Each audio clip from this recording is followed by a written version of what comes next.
Le buzz de l'été avec Guy J'étais dans les Birenbaum. vagues. Bonjour Guy. Bonjour Émeric. Une incroyable supercherie buzz depuis quelques jours sur Internet. Sur Internet, on peut entrer en contact avec une bonne partie du reste de l'humanité. Il est fréquent que cela soit pour la bonne cause, on le voit souvent. Malheureusement, il arrive aussi que ce soit pour de très mauvaises raisons et avec de bien vilaines intentions.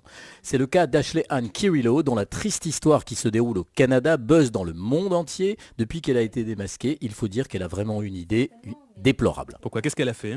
Probablement en manque d'affection, cette Canadienne de 23 ans a tout bonnement décidé de s'inventer un cancer. Elle a mis en œuvre un véritable stratagème pour être crédible puisqu'elle a été jusqu'à se raser les cheveux et les sourcils afin de convaincre son entourage qu'elle était en chimiothérapie.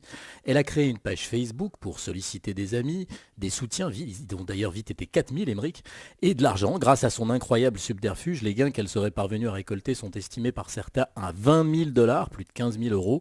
C'est que de véritables collectes étaient organisées, il y a même eu une soirée de charité pour lui venir en aide. Plusieurs centaines d'amis ont participé et l'argent devait être réparti entre elles et un organisme caritatif qu'elle avait inventé, Chain for a Cure, une association pour financer la recherche sur le cancer. Et comment s'est-elle fait prendre? Elle a fini par se présenter d'elle-même vendredi dernier à la police d'Ontario qui enquêtait à son sujet depuis plus d'un mois et c'est les menottes au poignet qu'Ashley a comparu lundi au tribunal pour son audience de remise en liberté sous caution. Aucun membre de sa famille ne se trouvait au tribunal, elle n'a plus de lien avec ses proches. Ses parents avaient fait savoir qu'ils ne viendraient pas. Son père affirme qu'elle ne recevra justement aucun soutien de sa famille. L'audience pour la remise en liberté sous caution n'a finalement pas eu lieu, elle a été reportée à aujourd'hui mercredi.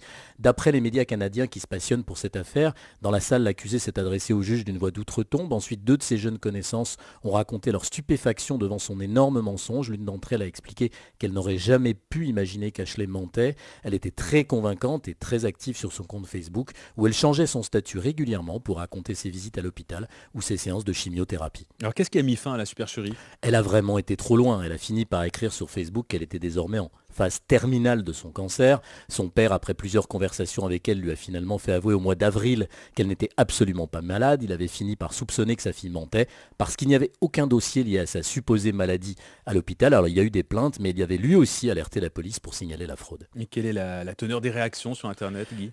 Très dur, non seulement la famille et les amis d'Ashley l'ont lâchée, mais sur Internet on veut carrément la punir par là où elle a péché. Il y a plusieurs groupes contre elle sur Facebook, dont un qui suggère qu'on lui fasse subir le traitement médical du cancer. Les plus de 500 membres de ce groupe ne font pas dans la nuance, ils la traitent, je cite, de personne dégoûtante qui est allée jusqu'à se raser et à arracher tous les cheveux de son visage pour duper les gens, d'où leur proposition qui est aussi discutable que le gros mensonge d'Ashley. Si elle veut tellement être cancéreuse, pourquoi ne pas lui faire subir ce que vit un patient qui souffre du cancer? Environ 6 mois de chimiothérapie. Comme quoi, il y a des internautes, Émeric, qui ne supportant pas de s'être fait berner, réussissent la performance de proposer sur Facebook un châtiment aussi délirant que le comportement d'Ashley. Parfois sur Internet, le second degré est un prétexte qui autorise vraiment n'importe quoi. L'été, le buzz ne prend pas de vacances. À demain, Émeric. À demain, Guy, bonne journée.